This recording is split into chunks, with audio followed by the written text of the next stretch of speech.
नमस्कार विद्यार्थी मित्रांनो, ABK स्मार्ट स्टडी या आपल्या यूट्यूब चॅनलवरती तुम्हा सर्वांचे पुन्हा एकदा स्वागत आहे. तर आपला वर्धा जिल्हा पोलीस शिपाई भरतीचा दिनांक 7 जुलै 2024 साली झालेला आपला हा पेपर सुरू आहे. तर या पेपरचा आज आपण इथे तिसरा भाग पाहणार आहोत. तर या भाग 3मध्ये आपण त्याचे GKशी म्हणजे सामान्य ज्ञान या विषयाशी संबंधित जे काही महत्त्वाचे प्रश्न आले होते तर ते आज आपण संपूर्ण स्पष्टीकरणासहित पाहणार आहोत. तर आगामी येणाऱ्या तुमच्या पोलीस भरतीच्या लेखी परीक्षेमध्ये असेच प्रश्न असण्याची शक्यता आहे. त्यामुळे तुम्ही हा व्हिडिओ पूर्ण पहा व तुमच्या मित्रांना देखील शेअर करा. तर वेळ न घालवता आपण आपल्या डायरेक्ट प्रश्नांकडे वळूयात. पाहूया आजच्या आपल्या भाग 3मधील आपला हा प्रश्न पहिला. तर प्रश्न क्रमांक 46 तुम्ही इथे पाहू शकतात. काय दिलेलं आहे, 1 जुलै 2024 पासून फौजदारी प्रक्रिया संहिता म्हणजेच क्रिमिनल प्रोसिजर कोड या कायद्याची जागा पुढीलपैकी कोणत्या कायद्याने घेतलेली आहे. म्हणजे 1 जुलै 2024 पासून जे काही आपले भारतीय जे जुने कायदे होते त्यामध्ये बदल करून काही नवीन कायदे आपल्या भारताचे म्हणजे त्याचे नाव त्याला देण्यात आलेलं आहे. तर त्यामधला जो फौजदारी प्रक्रिया संहिता होता म्हणजे क्रिमिनल प्रोसिजर कोड होता, तर या कायद्याचं नाव बदलून काय दिलेलं आहे असं आपल्याला इथे विचारलेलं आहे. तर त्याचं नाव काय देण्यात आलेलं आहे, भारतीय नागरिक सुरक्षा संहिता. म्हणजे अगोदर त्याचं नाव काय होतं, क्रिमिनल प्रोसिजर कोड म्हणजे फौजदारी प्रक्रिया संहिता होतं, त्याचं नाव केलं भारतीय नागरिक संहिता. आणि जे होतं IPC इंडियन पिनल कोड होतं त्याचं नाव काय केलं, भारतीय न्याय संहिता हे केले, हे देखील लक्षात घ्या. आणि जो एव्हिडन्स ॲक्ट होता तर त्याचं नाव काय केलेलं आहे, भारतीय साक्ष अधिनियम असं केलेलं आहे. म्हणजे हे तिन्ही नाव लक्षात ठेवा. पण आपल्याला इथे क्रिमिनल प्रोसिजर कोड म्हणजे फौजदारी प्रक्रिया संहितेचं विचारलेलं म्हणून ऑप्शन बी याचं योग्य उत्तर असेल. पुढे प्रश्न पाहूयात. प्रश्न क्रमांक 47. काय दिलं आहे आपल्याला इथे, सैनिकी प्रशिक्षण देणारी कॉलेज ऑफ मिलिटरी इंजिनिअरिंग ही संस्था महाराष्ट्र राज्यात कुठे आहे. म्हणजे ज्या कॉलेजमध्ये सैनिकी प्रशिक्षण दिलं जातं ती संस्था जी आहे मिलिटरी इंजिनिअरिंग, तर ती महाराष्ट्र राज्यामध्ये कोणत्या ठिकाणी, आता 4 ऑप्शन तुम्हाला दिलेले आहेत. तर ती आपल्या पुणे जिल्ह्यामध्ये आहे. बघा पुणे जिल्ह्यामध्ये कोणत्या ठिकाणी, दापोडी या ठिकाणी जी आहे तर ती कॉलेज ऑफ मिलिटरी इंजिनिअरिंग जे आहे तर ते दापोडी पुणे या ठिकाणी आहे. ऑप्शन ए आपलं या प्रश्नाचं योग्य ॲन्सर असणार आहे. पुढे प्रश्न पाहूयात. प्रश्न क्रमांक 48. काय दिले आपल्याला इथे, भारतातील सर्वाधिक लांबीचा अटल बिहारी वाजपेयी सागरी सेतू खालीलपैकी कोणत्या ठिकाणांना जोडतो. म्हणजे अटल सेतू किंवा अटल टनल तुम्हाला माहिती आहे. तर अटल बिहारी वाजपेयी सागरी सेतू आहे समुद्रावरील हा, तर तो कोणत्या 2 ठिकाणांना जोडतो, जो की भारतातील सर्वाधिक लांबीचा जो मानला जातो. म्हणजे आत्ताच त्याचं उद्घाटन झालेलं आहे बघा. तर तो कोणता आहे, तर तो शिवडी आणि न्हावाशेवा, मुंबई आपल्या महाराष्ट्रात आहे. तर तो शिवडी ते न्हावाशेवा या ठिकाणी अटल बिहारी वाजपेयी सागरी सेतू जो आहे तर तो शिवडी आणि न्हावाशेवा या 2 भागांना जोडतो. ऑप्शन डी मध्ये दिलेलं आहे तेच आपलं या प्रश्नाचं योग्य ॲन्सर असेल. पुढील प्रश्न पाहूयात. प्रश्न क्रमांक 49. खालीलपैकी कोणत्या संघाने एकापेक्षा जास्त T20 विश्वचषक जिंकलेले आहेत. तर आत्ताच आपला जो 2024चा T20 विश्वचषक होता तर तो कोणी जिंकलेला आहे, भारताने जिंकलेला आहे. आणि 2007ला एक जिंकलेला होता, म्हणजे भारताने 2दा जिंकलेला आहे. त्याप्रमाणे इंग्लंडने जे आहे तर तो 2009मध्ये जिंकलेला आणि 2023चा जो आहे तर तो देखील इंग्लंडने जिंकलेला. म्हणजे 2 वेळेस जो आहे तर तो इंग्लंडने जिंकलेला आहे, 2 वेळेस भारताने जिंकलेला आहे. आणि सध्या जर तुम्ही पाहिलं तर आता पुढचा T20 विश्वचषक चालू आहे जो की आपल्या भारतातच सुरू आहे. आणि भारताचा संघ जो आहे तर तो खूप फॉर्ममध्ये आहे, जणू की तिसऱ्यांदा जिंकेल असं वाटतच आहे. तर आता इथे जर तुम्ही पाहिलं तर सर्वाधिक वेळा विचारलेलं होतं. ह्या 4 टीमापैकी जर पाहिलं तर ऑस्ट्रेलियानं 1 वेळ जिंकलेला आहे, पाकिस्तानने देखील 1 वेळ जिंकलेला आहे आणि श्रीलंकाने देखील 1 वेळ जिंकलेला आहे. भारत, इंग्लंड आणि वेस्ट इंडिज ह्या 3च असे जे संघ आहेत त्यांनी प्रत्येकी 2 वेळेस जिंकलेला आहे. आणि ह्यावेळेस जर भारताने जिंकला तर तो एक इतिहास बनेल, म्हणजे तिसऱ्यांदा विश्वचषक जिंकणारा एकमेव भारत संघ ठरेल. तर याचं योग्य ॲन्सर आहे इंग्लंड. ऑप्शन सी मध्ये दिले तेच आपलं या प्रश्नाचं योग्य ॲन्सर असणार आहे.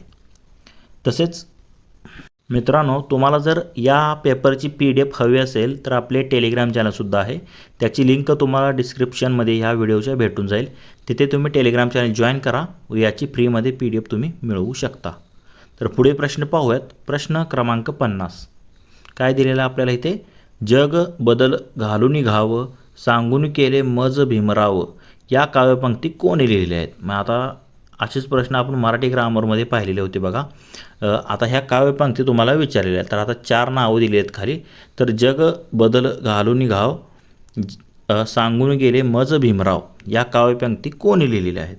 तर अण्णाभाऊ साठे जे आहेत तर त्यांनी जे आहे तर या काव्यपंक्ती लिहिलेल्या आहेत. जग बदल घालून घाव सांगून गेले मज भीमराव ह्या ज्या आहेत ह्या काव्यपंक्ती ह्या अण्णाभाऊ साठे यांनी लिहिलेल्या आहेत. ऑप्शन डी आपलं या प्रश्नाचं योग्य ॲन्सर असणार आहे. पुढील प्रश्न पाहूयात. प्रश्न क्रमांक 51.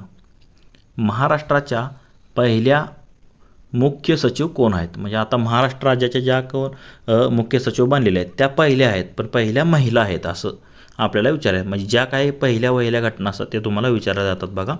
तर आता इथे पहिली महिला मुख्य सचिव विचारलेले आहेत. तर 4 पर्याय तुम्हाला दिलेले आहेत. तर सुजाता सैनिक ज्या आहेत तर त्या महाराष्ट्राच्या पहिल्या ज्या आहेत तर ते मुख्य सचिव बनलेले आहेत. कोण बनलेले? सुजाता सैनिक. पुढील प्रश्न पाहूयात. प्रश्न क्रमांक 52. तर T20 विश्वचषक 2024मधील मालिकावीर म्हणजे प्लेयर ऑफ द टुर्नामेंट पुरस्कार कोणाला मिळाला होता? म्हणजे मॅन ऑफ द मॅच जो आहे, मॅन ऑफ द सिरीज हे विचारले. मॅन ऑफ द मॅच नाही, मॅन ऑफ द मॅच जी होती तर ती रोहित शर्माला मिळाली होती. मॅन ऑफ द मॅच कोणाला मिळालेली होती? तर मॅन ऑफ द मॅच जी आहे तर ती विराट कोहलीला मिळालेली होती. त्याने तुम्ही जर पाहिलं तर एकूण 76 धावा केलेल्या होत्या बघा फायनलच्या मॅचमध्ये, जी की दक्षिण आफ्रिकेविरुद्ध आपला जी फायनल मॅच झाली होती त्यामध्ये 59 बॉलमध्ये 76 धावाची खेळी केली ती विराटने व त्याला म्हणजे सामनावीर म्हणजे किताब दिलेला होता त्यावेळचा मॅन ऑफ द मॅच. आणि आपल्याला मॅन ऑफ द टुर्नामेंट जो होता तर जसप्रीत बुमराह तर याने महत्त्वाची अशी कामगिरी केली होती प्रत्येक मॅचमध्ये. आणि फायनलमध्ये सुद्धा जसप्रीत बुमराहने अचूक अशी भेदक गोलंदाजी केली व त्याला प्लेयर ऑफ द टुर्नामेंट म्हणजे मॅन ऑफ द सिरीज हा पुरस्कार मिळालेला होता त्यावेळेस. म्हणजे ऑप्शन डी जे आहे तर या प्रश्नाचं योग्य ॲन्सर असणार आहे. पुढे प्रश्न पाहूयात. प्रश्न क्रमांक 53. काय दिलेलं आहे ते? टिंब हे या महाराष्ट्राच्या पोलीस महासंचालक आहेत. म्हणजे आपल्या महाराष्ट्राचे पोलीस संचालक आपल्याला इथे विचारलेला आहे. तर हा 2024चा प्रश्न आहे बघा. तर हा 2024चा करंट अफेअर्सशी संबंधित प्रश्न आहे. तर त्यावेळी ज्या आहे तर त्या रश्मी शुक्ला ह्या ज्या होत्या महाराष्ट्राच्या पोलीस महासंचालक होत्या. तर आत्ताच जानेवारी 2026मध्ये रश्मी शुक्ला यांच्या जाती सदानंद दाते यांची जी आहे तर ती नियुक्ती करण्यात आली. कोण? सदानंद दाते हे इथे ऑप्शन एमध्ये दिले तुम्हाला. तर सदानंद दाते हे सध्याला जानेवारी 2026 पासून हे महाराष्ट्राचे पोलीस महासंचालक आहेत सध्याला. हे लक्षात ठेवा तुम्ही. हे आता त्यांच्या अगोदर होत्या रश्मी शुक्ला. हे त्यावेळचा प्रश्न होता 24 सालचा. पुढील प्रश्न पाहूयात. प्रश्न क्रमांक 54.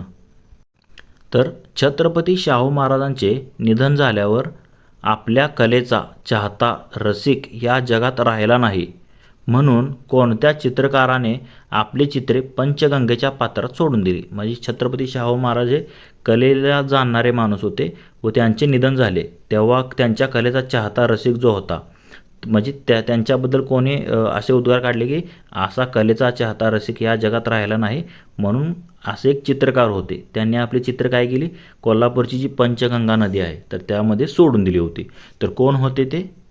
तर ते होते आबालाल रहमान. तर आबालाल रहमान यांनी काय केलं?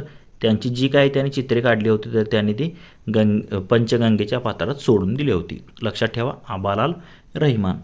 पुढील प्रश्न पाहूयात. प्रश्न क्रमांक 55. काय दिलेलं आहे आपल्याला इथे? लाल बहादूर शास्त्री यांच्या समाधीस्थळास टिंब म्हटले जाते. आता वेगवेगळे जे समाधीस्थळ आहेत तर ते दिल्लीमध्ये तुम्ही पाहिले असतील. तर इथे आपल्याला लाल बहादूर शास्त्री यांचं समाधीस्थळ विचारलेलं आहे. तर शांतीघाट तुम्हाला माहिती आहे आपल्या महात्मा गांधीजींचं आहे. तर विजय घाट जे आहे तर ते लाल बहादूर शास्त्री यांचं आहे. किसान घाट चौधरी चरण सिंग यांचं आहे. शक्तीस्थळ जे आहे तर ते इंदिरा गांधी यांचं आहे. तर शांतिवन कोणाचं आहे हे दिल्लीमधलं हे तुम्ही मला कमेंट करून सांगायचं आहे आता. तर विजय घाट जे आहे तर ते लाल बहादूर शास्त्री यांची समाधीस्थळास त्या विजय घाट नाव देण्यात आलं आहे जी की दिल्लीमध्ये आहे. पुढील प्रश्न पाहूयात. प्रश्न क्रमांक 56.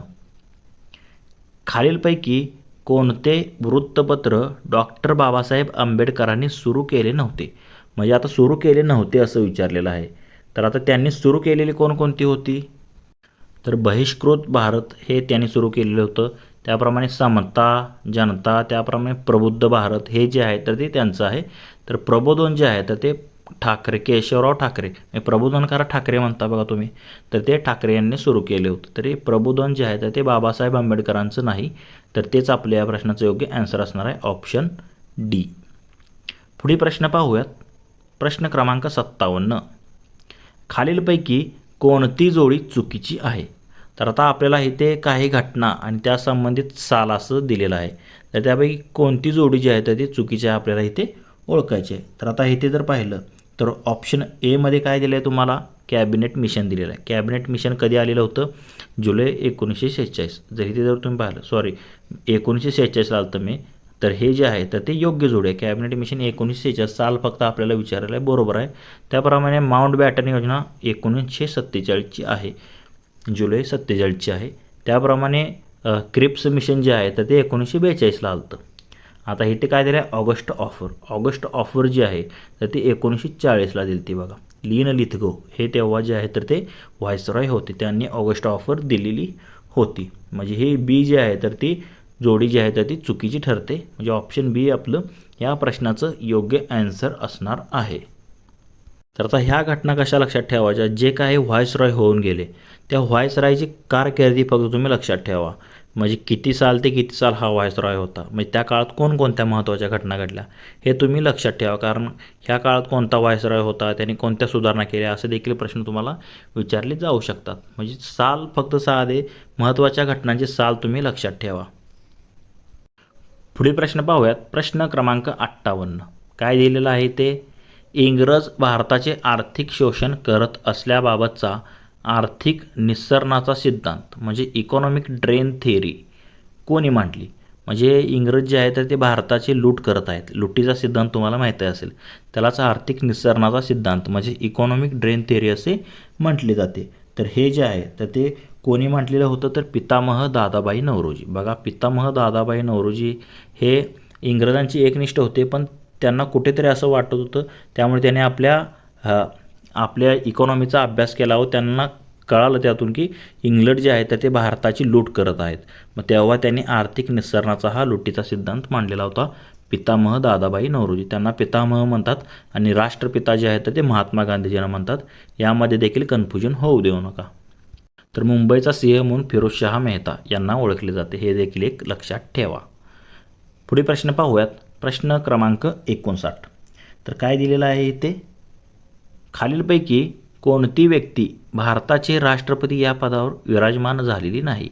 म्हणजे राष्ट्रपती पद ज्या व्यक्तीने भूषवलं नाही अशी व्यक्ती ओळखायची आपल्याला.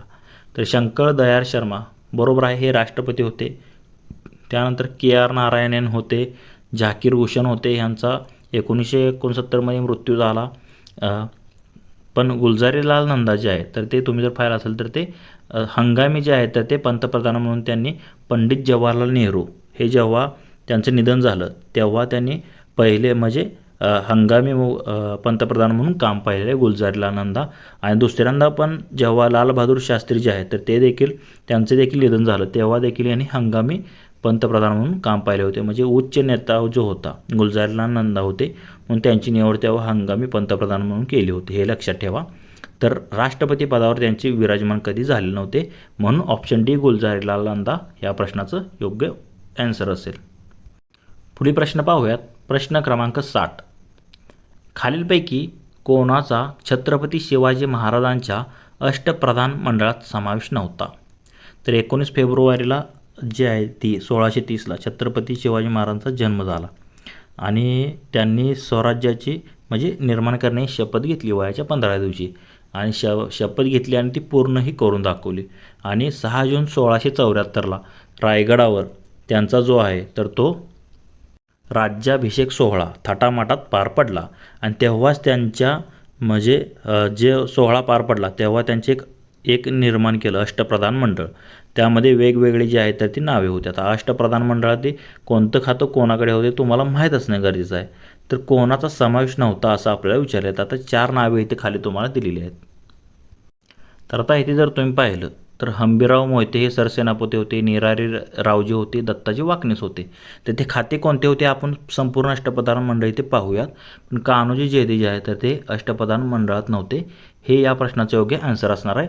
तर आपण आता छत्रपती शिवाजी महाराजांचे अष्टप्रधान मंडळ पाहू. तर हे जे आहे तर ते अष्टप्रधान मंडळ आहे छत्रपती शिवाजी महाराजांचे. तर आता मोरो त्र्यंबक पिंगळे हे कोण होते? मुख्य प्रधान होते पेशवा. राज्यकारभार चालवणे हे त्यांचं कार्य होतं. त्याप्रमाणे इथे जर पाहिलं तर रामचंद्र निळकंठ मुजुमदार हे कोण होते? अमात्य होते, म्हणजेच अर्थमंत्री होते. राज्याचा जमा खर्च पाहण्याचं काम त्यांच्याकडे होतं. त्याप्रमाणे हंबीरराव मोहिते आत्ताच ऑप्शनमध्ये दिले आपल्याला, तर ते सरसेनापती होते, सरनोबत, म्हणजे सैन्याचं नेतृत्व करणे हे त्यांचं काम होतं. त्यानंतर मोरेश्वर पंडितराव हे कोण होते? धर्मशास्त्री होते बघा. धार्मिक व्यवहार पाहण्याचं काम मोरेश्वर पंडितराव करत होते. त्याप्रमाणे निराजीरावजी कोण होते? तर ते न्यायाधीश होते. न्यायदान करण्याचं काम त्यांच्याकडे होते. अण्णाजी दत्तो कोण होते? हे सचिव होते. सरकारी आज्ञापत्रे पाठवणे हे त्यांच्याकडे होतं. आणि दत्ताजी त्र्यंबक वाकनीस आपल्याला पर्यायामध्ये दिले, हे मंत्री होते. त्यांचं काय काम होतं? पत्रव्यवहार सांभाळणे. आणि रामचंद्र त्र्यंबक डबीर हे सुमंत होते. त्यांचं काम काय होतं? परराज्यांशी संबंध ठेवणे हे सुमंताचं काम होतं. तर हे अष्टप्रधान मंडळ होतं छत्रपती शिवाजी महाराजांचं. तर हे तुम्ही पाहून घ्या किंवा स्क्रीनशॉट देखील तुम्ही याचा काढून घेऊ शकता बघा. तर आता आपण हे पाहिलं असेल. आता पुढच्या प्रश्नाकडे वळूयात. तर प्रश्न क्रमांक 61 तुम्ही इथे पाहू शकतात. दरवर्षी टिंबटिंब हा उत्तर गोलार्धातील सर्वात मोठा दिवस असतो. म्हणजे आता आपण कोणत्या गोलार्धात आहे? उत्तर गोलार्धात आपला महाराष्ट्र येतो, म्हणजे भारत पण येतो आपला. तर उत्तर गोलार्धात सर्वात मोठा दिवस कधी असतो? जून महिन्यात 21 जून म्हणतो. तर 21 जून जो आहे तर तो उत्तर गोलार्धातील सर्वात मोठा दिवस असतो. आणि त्याच वेळेस जर तुम्ही पाहिलं तर दक्षिण गोलार्धातला सर्वात मोठा दिवस जो आहे तर तो 22 डिसेंबर असतो. आणि उत्तर गोलार्धातील सर्वात लहान दिवस म्हणलं तर 22 डिसेंबर, हे लक्षात ठेवा. 21 जून मोठा दिवस आणि 22 डिसेंबर हा लहान दिवस, हे उत्तर गोलार्धातील, हे फक्त तुम्ही लक्षात ठेवा. पुढील प्रश्न क्रमांक 62. जगातील एकमेव फ्लोटिंग नॅशनल पार्क, त्याचं नाव आहे किबुल लामजाओ, हा भारतातील कोणत्या राज्यात आहे? तर ऑप्शन दिलेत अरुणाचल प्रदेश, मिझोराम, जम्मू काश्मीर आणि मणिपूर. तर हा फ्लोटिंग म्हणजेच काय? तरंगता नॅशनल पार्क किबुल लामजाओ हा जो आहे तर तो मणिपूर या जिल्ह्यात आहे. तसेच एक सरोवर आहे, एक महत्त्वाचं लोकटक सरोवर, हे देखील मणिपूर या राज्यात आहे, हे देखील तुम्ही लक्षात ठेवा. उलर आणि दाल सरोवर जे आहे तर ते जम्मू काश्मीर या राज्यात आहेत. तर याचं योग्य आन्सर आहे हा फ्लोटिंग नॅशनल पार्क जो आहे किबुल लामजाओ, जो की मणिपूर या राज्यात आहे. ऑप्शन डी आपलं या प्रश्नाचं योग्य आन्सर असणार आहे. पुढील प्रश्न पाहूयात. प्रश्न क्रमांक 63. तर खालीलपैकी चुकीची जोडी कोणती? म्हणजे कोणती जोडी चुकीची आहे? काय दिले आपल्याला? पठाराचे नाव आणि त्याचं ठिकाण. यापैकी चुकीची जोडी आपल्याला इथे ओळखायची आहे. तर आता इथे ऑप्शन एमध्ये काय दिले? कान्हूरचे पठार यवतमाळ. तर आता हे ऑप्शन 1 जे आहे, एकच हे चुकीचं आहे. तर कान्हूरचे पठार जे आहे तर ते अहिल्यानगर जिल्ह्यातील पारनेर तालुक्यात आहे बघा. कान्हूरचे पठार अहिल्यानगर जिल्हा पारनेर तालुका, तर हे चुकीचं ठरतं. कास पठार साताऱ्यात आहे, बरोबर आहे. तोरणमाळचे ठिकाण नंदुरबार जिल्ह्यात आहे, बरोबर आहे. खानापूरचे पठार सांगली आहे. अजून आष्टी होनाई डोंगर हे देखील सांगलीमध्ये आहेत, हे देखील लक्षात ठेवा. तर आपल्याला पठार आणि त्याचे ठिकाण विचारलेलं होतं. तर कान्हूरचे पठार जे की अहिल्यानगर जिल्ह्यात आहे, म्हणून ऑप्शन ए जे आहे तर ते चुकीची जोडी ठरते. तेच आपलं या प्रश्नाचं योग्य आन्सर असेल. पुढील प्रश्न पाहूयात. प्रश्न क्रमांक 64. खालीलपैकी कोणते वाक्य वर्धाबद्दल बरोबर आहे? आता वर्धा जिल्ह्याचा पेपर आहे म्हणल्यावर तुम्हाला त्या वर्धा जिल्ह्याची संपूर्ण माहिती पाहिजे. तसे तुम्ही ज्या जिल्ह्यात पेपरचा म्हणजे फॉर्म भरलेला आहे तर त्या जिल्ह्याचा इतिहास, भूगोल काय आहे सगळं तुम्हाला माहीत असणं गरजेचं आहे. त्या जिल्ह्यात सध्याला कोणते अधिकारी कोणत्या उच्च पदावर आहेत, कोणते पालकमंत्री आहेत, हे सगळं माहीत असणं गरजेचं आहे. कारण त्यावर काय प्रश्न विचारेल पोलीस भरतीमध्ये तर सांगता येत नाही. तर लक्षात घ्या. आता 4 पर्याय दिलेले आहेत वर्धा जिल्ह्याबद्दल, त्यापैकी बरोबर आपल्याला ओळखायचं आहे. तर 1 नंबरला काय दिलं आहे? वर्धा नदी विंध्य पर्वतरांगेतून उगम पावते. तर वर्धा नदी जी आहे तर ती विंध्य पर्वतरांगेतून उगम पावत नाही, तर ती महादेव पर्वतरांगेतून उगम पावते, म्हणून हे जे आहे तर ते चुकीचं आहे. त्याप्रमाणे म्हणजे ही वर्धा नदी मध्य प्रदेशमध्ये बघा उगम पावते. तर ती जी आहे तर ती कोणती? महादेव डोंगर रांग आहे त्यामध्ये उगम पावते, विंध्य नाही. ब मध्ये काय झाले? वर्धा जिल्ह्यात विधानसभेचे 4 मतदारसंघ आहेत. तर हे वाक्य जे आहे तर ते बरोबर आहे. कारण वर्धा जिल्ह्यामध्ये एकूण जर पाहिलं तर एकूण 4 आमदार म्हणजे 4 मतदारसंघ आहेत विधानसभेचे आपल्या. म्हणजे ऑप्शन ब जे आहे तर ते योग्य ठरतं दिलेल्या पर्यायानुसार. तसेच जर तुम्ही पाहिलं तर सी पर्याय काय दिला आहे, सेवाग्राम आश्रमाची स्थापना साबरमती आश्रमाच्या पूर्वी झाली. तर हे चुकीचं आहे. अगोदर जे आहे तर ते साबरमती आश्रम सुरू झालं होतं, नंतर जे आहे तर ते सेवाग्राम आश्रम जे आहे तर ते वर्ध्यामध्ये सुरू झालेलं होतं. त्याप्रमाणे सेवाग्राम रेल्वे स्टेशनची स्थापना गांधीजींनी केली आहे. तर हे देखील चुकीचं ठरतं, गांधीजींनी केली नव्हती. तर ती जी आहे तर ती इंग्रजांच्या काळात झाली रेल्वे स्टेशनची निर्मिती. फक्त सेवाग्राम हे नाव जे आहे तर ते महात्मा गांधीजीने दिले होतं नाव त्याला. त्याची स्थापना जी आहे तर ती इंग्रजांनी केली होती. बघा इथे मुले फसतात. सेवाग्राम आश्रमची स्थापना महात्मा गांधीजींनी केलेली आहे, पण सेवाग्राम रेल्वे स्टेशन हे नाव जे आहे तर ते त्यांनी दिलं होतं. पण त्या स्टेशनची स्थापना इंग्रजांच्या काळात झाली होती रेल्वेची, म्हणून डी सुद्धा चुकीचं ठरतं. फक्त ब विधान योग्य आहे. जिल्ह्यात जे आहे तर विधानसभेचे 4 मतदारसंघ आहेत. पुढील प्रश्न पाहूयात. प्रश्न क्रमांक 65. पोलाद तयार करण्यासाठी टिंबटिंब या खनिजाचा उपयोग केला जातो.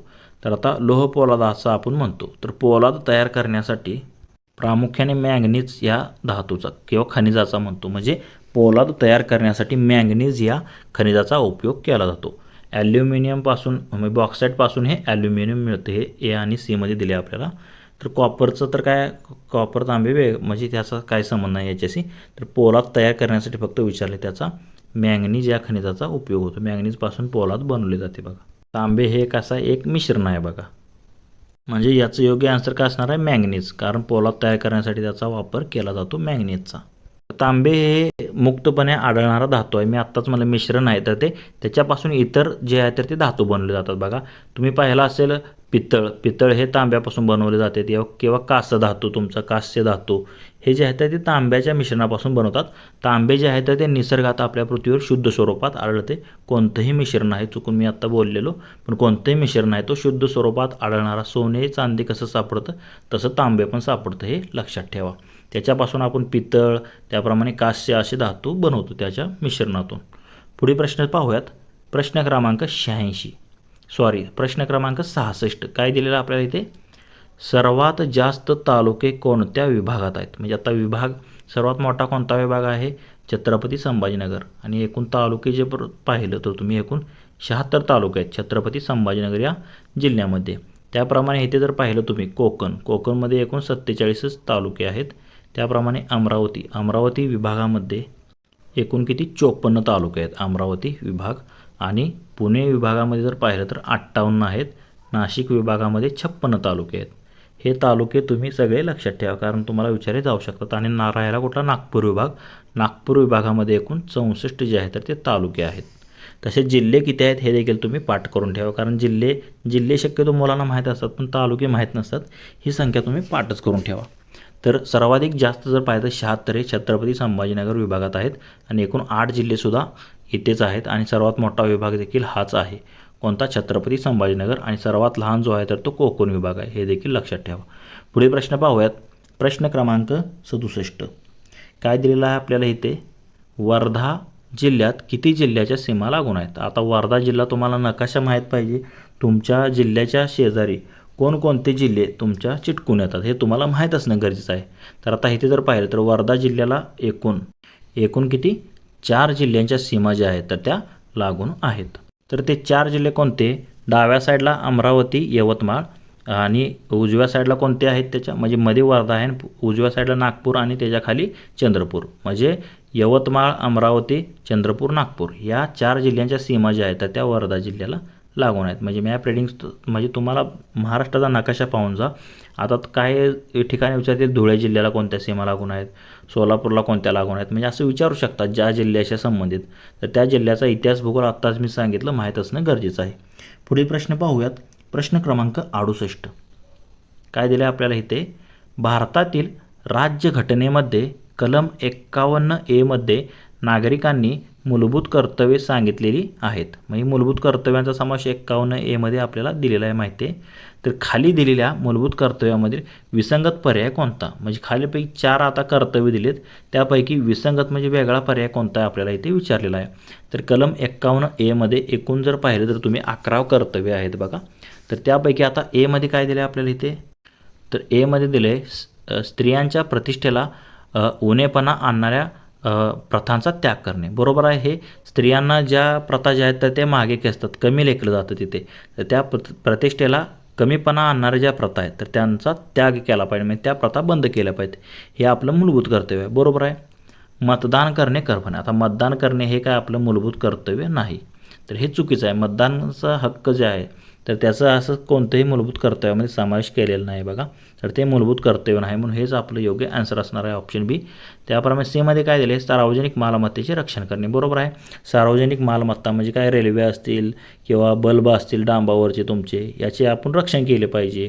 आपल्याला सवय असते आता जाता बल्ब फोडायची रस्त्यावरची दिसली की, कारण ती सरकारी मालमत्ता असते, तर त्याचे आपण काय केले पाहिजे, गड किल्ले असतील म्हणा, त्याचे आपण काय केले पाहिजे, सार्वजनिक जी मालमत्ता त्याचे आपण रक्षण केलं पाहिजे.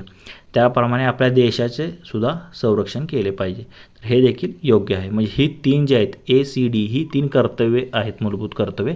पण मतदान करणे हे कर्तव्य नाही, म्हणून ऑप्शन बी आपलं या प्रश्नाचं योग्य आन्सर असणार आहे. पुढे प्रश्न पाहूयात. प्रश्न क्रमांक 69. भारतीय निवडणूक आयोगाची स्थापना या दिवशी झाली. तर आता निवडणूक आयोगाची जी स्थापना आहे आपली तर ती 25 जानेवारी 1950ला झाली. की आपल्याला ऑप्शन एमध्ये दिले बघा, निवडणूक आयोगाची स्थापना कधी झाली, 25 जानेवारी 1950. म्हणूनच 25 जानेवारी हा जो दिवस आहे तर तो आपण राष्ट्रीय मतदार दिन म्हणून साजरा करतो, हे देखील लक्षात ठेवा. आता काही परीक्षेत तुम्हाला विचारतील राष्ट्रीय मतदार दिन कधी असतो, तर तो 25 जानेवारीला असतो, हे लक्षात ठेवा. कारण त्यावर 25 जानेवारी 1950ला आपल्या निवडणूक आयोगाची स्थापना झाली होती आणि त्याचं कलम देखील लक्षात ठेवा. कलम 324मध्ये निवडणूक आयोगासंबंधित तरतूद आहे. 15 ऑगस्ट 1947ला काय झालं तर आपला भारत स्वतंत्र झाला. 26 जानेवारी 1950ला प्रजासत्ताक दिन म्हणजे प्रजासत्ताक झाला आपला भारत, त्यावेळेस आपण घटना स्वीकारली होती. तर हे 25 जानेवारी हे 1951चं काय नाही, हे चुकीच दिले. बाकीच्या गोष्टी लक्षात ठेवा. 25 जानेवारी 1950ला भारतीय निवडणूक आयोगाची स्थापना झाली होती. पुढे प्रश्न पाहूयात. प्रश्न क्रमांक 70. भारतीय राज्यघटनेत कलम 315 खालील गोष्टींची संबंधित आहे. 315 या कलमाशी संबंध तुम्हाला विचारलेला आहे. तर इथे जर तुम्ही पाहिलं तर 315 जे आहे तर ते लोकसेवा आयोग ज्याला आपण होतो UPSC MPSC याच्याशी संबंधित आहे. राज्य लोकसेवा आयोग, केंद्रीय लोकसेवा आयोग याच्याशी संबंधित 315 आहे. पण इथे काय दिलं, राज्य निवडणूक आयोग. तर राज्य निवडणूक आयोगाची तरतूद त्यामध्ये नाही. 73 आणि 74व्या घटना दुरुस्तीमध्ये तुम्हाला दिलेला आहे राज्य निवडणूक आयोग. त्याप्रमाणे इथे जर तुम्ही पाहिलं, नियंत्रक व महालेखा परीक्षेत 148 ते 51मध्ये याचा मी महालेखा परीक्षक म्हणतो 148मध्ये दिलेला आहे त्याच्याबद्दल. तर आपल्याला राज्य लोकसेवा आयोग जे आहे तर ते 315मध्ये येतं. ऑप्शन बी या प्रश्नाचं योग्य आन्सर असणार आहे. पुढे प्रश्न पाहूया. तर आता राज्यघटनेसंबंधित महत्त्वाची कलमे तुम्हाला माहीत असणं गरजेचं आहे. तर आता इथेच तुम्ही पाहिलं 1-2 कलमावरती देखील प्रश्न विचारले जातात. मूलभूत कर्तव्याची कलमे कोणती, मार्गदर्शक कोणते, म्हणजे मार्गदर्शक तत्त्वे कोणती, मूलभूत हक्क कोणते, हे माहीत असणं गरजेचं आहे. तर पुढे प्रश्न आहे प्रश्न क्रमांक 71. खालीलपैकी कोणत्या पक्षास राष्ट्रीय पक्ष अशी मान्यता भेटलेली नाही. आता 4 पक्षांची नावं दिली आहेत, तर त्यासाठी राष्ट्रीय पक्ष त्यातला कोणता नाही असं विचारलेलं आहे. तर ऑप्शन एमध्ये काय दिले, भारतीय कम्युनिस्ट पार्टी, मार्क्सवादी. तर बरोबर आहे, हे राष्ट्रीय पक्ष आहे. तर आपण ते बहुजन समाज पक्ष हा देखील राष्ट्रीय पक्ष आहे. नॅशनल पीपल्स पार्टी हा देखील राष्ट्रीय पक्ष आहे. म्हणजे तिन्ही देखील जे आहेत तर ते राष्ट्रीय पक्ष अशी मान्यता भेटलेली आहे, पण भेटलेली नाही म्हटले, म्हणून वरीलपैकी कोणतेही नाही. म्हणजे हे चुकीचं नाही, कारण हे राष्ट्रीय पक्ष आहेत, असं भेटली नाही असं विचारले. कारण हे 3 पक्ष आहेत म्हणून वरीलपैकी कोणतेही नाही असं आपलं आन्सर असणार आहे ऑप्शन डी. पुढे प्रश्न पाहूयात. प्रश्न क्रमांक 72. खालीलपैकी कोणती महिला संविधान सभेची सदस्य झाली नाही. तर एकूण 15 महिला ज्या आहेत तर त्या संविधान सभेच्या ज्या म्हणजे त्यामध्ये सदस्य होत्या, तर त्यापैकी सदस्य झाली नाही असं आपल्याला विचारलेलं आहे. भारतीय संविधान सभेमध्ये सरोजिनी नायडू होत्या, राजकुमारी अमृता कौर होत्या, विजयालक्ष्मी पंडित होत्या. पण उषा मेहता ज्या आहेत तर त्या नंतर भारत स्वतंत्र झाल्यानंतर त्या म्हणजे निवडून आल्या, म्हणजे पण मुंबई प्रांतातून त्या निवडून आल्या उषा मेहता. पण बाकीच्या तिघी ज्या आहेत तर त्या अगोदर जी संविधान सभा होती तर त्यांच्या सदस्य होत्या, पण उषा मेहता ह्या सदस्य नव्हत्या. फक्त असं एवढंच विचारलं आपल्याला. ऑप्शन डी आपलं या प्रश्नाचं योग्य आन्सर असणार आहे. पुढे प्रश्न पाहूयात. प्रश्न क्रमांक 73. काय दिलेलं आहे ते, कोणत्या सार्वत्रिक लोकसभा निवडणुकांपासून संपूर्ण देशात इलेक्ट्रॉनिक मशीनचा मतदानासाठी वापर सुरू झाला. म्हणजे EVMचा वापर जो आहे तर तो कोणत्या लोकसभा निवडणुकीपासून झाला संपूर्ण देशात असं विचारलेलं आहे. तर 2004च्या ज्या निवडणुका होत्या तर या 2004च्या निवडणुकापासून EVMचा वापर जो आहे तर तो इलेक्ट्रिकमध्ये संपूर्ण देशात सुरू झाला. अगोदर तर पाहिलं तर गोव्यामध्ये झालेला होता 99मध्ये, इथे दिलेलं आहे बघा 99मध्ये.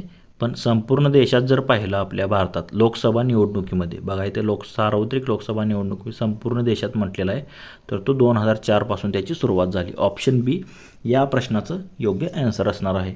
पुढे प्रश्न पाहूयात. प्रश्न क्रमांक 74.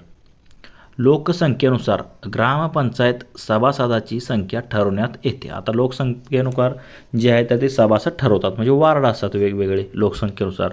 जर गावची लोकसंख्या 3000 ते 4500 मध्ये असेल तर तेव्हा सभासद संख्या ही टिंबटिंब असेल. म्हणजे आता इथे जर तुम्ही पाहिलं तर कमीत कमी जे आहे तर ते 600 तर सभासद म्हणजे असेल तर तिथे ग्रामपंचायत स्थापन करता येते. आता इथे जर तुम्ही पाहिलं तर 3000 ते 4500 दरम्यान एकूण जे आहे तर ते 11 सदस्य असतात. कमीत कमी किती असतात? 7. जास्तीत जास्त किती असतात? 17.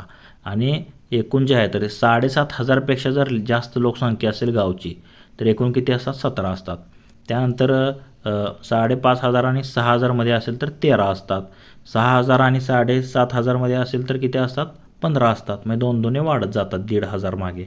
म्हणजे 7500 प्लस जर लोकसंख्या असेल गावची तर तुमचे एकूण 17 वार्ड असतील किंवा 17 जे आहे तर ते सभासद निवडून येतात. जास्तीत जास्त 17 आणि कमीत कमी जर लोकसंख्या असेल तुमची 1500च्या खाली तर ते जे आहे तर ते एकूण 7 सदस्य असतात. हे लक्षात ठेवा. 7 ते 17 तर 3001 ते 4500मध्ये एकूण किती असतात? 11 असतात. आणि 1500 ते 3000 यामध्ये किती असतात? तर 9 असतात. हे ऑप्शन एमध्ये दिलेलं आहे. पुढे प्रश्न पाहूयात. प्रश्न क्रमांक 75. खालीलपैकी कोणते किरणोत्सारी म्हणजे रेडिओ ॲक्टिव्ह एलिमेंट मूलद्रव्य नाही? मी किरणोत्सारी मूलद्रव्य नाही असं कोणतं विचारलेलं आहे? तर रेडियम आहे, पोलोनियम आहे, थोरियम आहे, युरेनियम आहे. म्हणजे हे यामध्ये मोडतात. पण इथे जर तुम्ही पाहिलं ऑप्शन बीमध्ये झर्कोनियम असं कोणतंही रेडिओ ॲक्टिव्ह एलिमेंट नाही. बघा रेडिओ ॲक्टिव्ह एलिमेंट नाही असं कोणतं किरणोत्सारी मूलद्रव्य नाही. बाकीचे रेडियम आहे, पोलोनियम आहे, थोरियम आहे, युरेनियम आहे, वेगवेगळे आहेत. पण झर्कोनियम हे रेडिओ ॲक्टिव्ह म्हणजेच किरणोत्सारी मूलद्रव्य नाही. ऑप्शन बी आपलं या प्रश्नाचं योग्य आन्सर असणार आहे. पुढे प्रश्न पाहूयात. प्रश्न क्रमांक 76. धातूला ठोकल्यामुळे त्याचा पत्रा होतो. आता माहितीच आहे आपल्याला धातू जर ठोकलं तुम्ही तर त्याचा पत्रा तयार होतो. या जो धातूचा गुणधर्म असतो तर त्याला आपण काय म्हणतो? तर ऑप्शन दे तन्यता, वर्धनीयता, नादमयता आणि किरणोत्सारी. तर आत्ताच आपण पाहिले रेडिओ ॲक्टिव्ह एलिमेंट, तर ह्याचा तर काय संबंध नाही धातूशी. म्हणजे धातूचा आहे तो, पण रेडिओ ॲक्टिव्ह एलिमेंटचा म्हणजे ठोकल्यावर पत्रा तयार होत नाही हे चुकीचं आहे. डी तर यातनं ऑप्शन कट झालं. तन्यता म्हणजे काय? ताण, म्हणजे ताणल्यामुळे तार तयार काढता येते. सोने चांदी तुम्ही जर पाहिलं तर अधिक तन्य आहेत. त्यांच्यापासून जे आहे जवळपास जर तुम्ही पाहिलं 1 ग्रॅम सोन्यापासून जर पाहिलं तर जवळपास 2 किलोमीटरपर्यंत त्याची तुम्ही तार बनवू शकता. म्हणजे खूप तन्य आहे. म्हणजे तन्यता तर त्याला म्हणत नाही, पण वर्धनीयता जो असतो गुणधर्म त्याला काय म्हणतो आपण? मेल्लेबिलिटी. म्हणजेच काय होतं धातूला जेव्हा आपण ठोकतो तेव्हा त्याच्यापासून पातळ पत्रा तयार करता येतो. तो जो धातूचा गुणधर्म असतो त्याला काय म्हणतात? वर्धनीयता किंवा इंग्लिशमध्ये जर पाहायचं असेल तर त्याला मेल्लेबिलिटी असं म्हणतो. नादमयता म्हणजे बेल मेटल. बेल म्हणजे तुमचा आवाज नादमय घुमतो बघा बेल वाजवली की, तर तो जो धातू वापरला जातो तर तो बेल मेटल. त्याच्यामध्ये काय असतं? नादमयता असते. तर धातूला ठोकल्यामुळे त्याचा पत्रा होतो त्या गुणधर्माला वर्धनीयता म्हणतात. पुढे प्रश्न पाहूयात. प्रश्न क्रमांक 77. भोपाळ वायू दुर्घटनेत कोणता वायू बाहेर पडला? म्हणजे भोपाळ गॅस ट्रॅजेडी जर तुम्ही पाहिली दुर्घटना तर ती कधी झाली ती? 1984मध्ये मध्य प्रदेश भोपाळ या ठिकाणी झाली. तर त्यामध्ये काय झालं तर मध्यरात्री जी एक केमिकल कंपनी होती तर त्या कंपनीमधून एक गॅस रात्रीच लिकेज झाला आणि झोपेतच जवळपास कितीतरी हजार लोक जे आहेत तर ते त्यामध्ये झोपेतच त्या गॅसमुळे जी विषारी वायूमुळे मृत्युमुखी पडले होते. त्याला भोपाळ वायू दुर्घटना म्हणतात. अतिशय दुःखद घटना होती ही. तर त्यावेळेस जो आहे तर तो वायू जो होता विषारी वायू त्याचं नाव काय होतं? Methyl isocyanate. मिथाइल आयसोसायनेट या विषारी धातूमुळे जे आहे तर ती भोपाळ वायू गॅस दुर्घटना घडली होती. म्हणजे गॅस लिकेज झाला होता तिथे. ऑप्शन सी जे आहे तर या प्रश्नाचं योग्य आन्सर असणार आहे. पुढे प्रश्न पाहूयात. प्रश्न क्रमांक 78. जेव्हा द्रावणाचे म्हणजे सोल्युशनचे pH मूल्य 7 असते तेव्हा द्रावण हे कसे असते. आता आपल्याला माहिती आहे 0, 7 आणि 14 हे यामध्ये द्रावण असतं. 7पेक्षा आणि 0च्या मध्ये जर pH असेल तर त्याला आपण काय म्हणतो आम्लधर्म म्हणतो. 7 आणि 14च्या मध्ये pH व्हॅल्यू असेल तर त्याला आपण काय म्हणतो आम्लधर्मी म्हणतो. आणि 7 जर असेल तर त्याला आपण काय म्हणतो उदासीन म्हणतो. म्हणजे तेच आपल्याला विचारलेलं आहे. pH मूल्य 7 असते तेव्हा द्रावण कसे असते उदासीन असते, न्यूट्रल असते. ऑप्शन सी मध्ये दिलेलं आहे. तेच आपलं या प्रश्नाचं योग्य आन्सर असणार आहे. पुढे प्रश्न पाहूयात. प्रश्न क्रमांक 79. खालीलपैकी कोणत्या तापमान मोजण्याचं एकक नाही. म्हणजे तापमान मोजण्याचं एकक नाही असं विचारलेलं आहे. तर केल्विन हे तापमान मोजतो, केल्विनमध्ये, फॅरनहाइटमध्ये मोजतो, सेल्सिअसमध्ये मोजतो. हे 3 तापमान आपण मोजण्याचे एकक आहेत. पण वॅट जे आहे तर ते आपण काय मोजतो यामध्ये वॅटमध्ये पॉवर किंवा शक्ती मोजतो. हे जे आहे तर ते चुकीचं दिलेलं आहे. ऑप्शन डी आपलं या प्रश्नाचं योग्य आन्सर असेल. ते तापमान मोजण्याचं एकक नाही वॅट, कारण त्यामध्ये आपण शक्ती मोजतो. पुढे प्रश्न पाहूयात. प्रश्न क्रमांक 80. तर या पेपरमध्ये जर तुम्ही पाहिलं जवळपास 35 प्रश्न हे जे केवरती आलेले दिसून येतात. तर हा प्रश्न क्रमांक 80 इथे दिलेला आहे. पुढीलपैकी कोणते विधान योग्य आहे. 4 विधान दिलेली आहेत. पृथ्वी जे आहे तर ती पूर्वेकडून पश्चिमेकडे फिरते, हे योग्य आहे का. तर हे अयोग्य आहे, कारण आपली पृथ्वी जी आहे तर ती कुठे पश्चिमेकडून पूर्वेकडे फिरते. म्हणजे हे ऑप्शन बी मध्ये दिले बघा. पृथ्वी काय करते पश्चिमेकडून पूर्वेकडे फिरते. म्हणून आपलं जो आहे तर सूर्योदय पूर्वेला होतो आणि मावळतो कुठे पश्चिमेला. कारण पृथ्वी जी आपली पश्चिमेकडून पूर्वेकडे फिरते म्हणूनच सूर्योदय पूर्वेकडून होतो आणि पश्चिमेला मावळतो. म्हणून ऑप्शन बी जे दिले तर तेच योग्य असणार आहे. बाकी जे दिले दक्षिणेचा काय संबंध नाही, उत्तरेकडून दक्षिणेकडे काय संबंध नाही, कारण पृथ्वी पश्चिमेकडून पूर्वेकडे फिरते. म्हणून जो आहे तर तो सूर्य जो आहे तर तो पूर्वेला उगवतो आणि पश्चिमेला मावळतो. आपली पृथ्वी त्याच्याभोवती पश्चिमेकडून पूर्वेकडे फिरते. म्हणून ऑप्शन बी या प्रश्नाचं योग्य आन्सर असेल. तर मित्रांनो, आपला जो वर्धा जिल्हा पोलीस शिपाई भरतीचा दिनांक 7 जुलै 2024 साली झालेला आपला हा पेपर सुरू आहे. तर त्याचा आज आपण इथे भाग 3 पाहिला, ज्यामध्ये आपण GKशी संबंधित महत्त्वाचे 35 प्रश्न पाहिलेले आहेत. तर असेच प्रश्न तुमच्या येणाऱ्या परीक्षेसाठी असण्याची शक्यता आहे. त्यामुळे तुम्ही हा व्हिडिओ तुमच्या मित्रांना शेअर करा व व्हिडिओ आवडल्यास लाईक करा.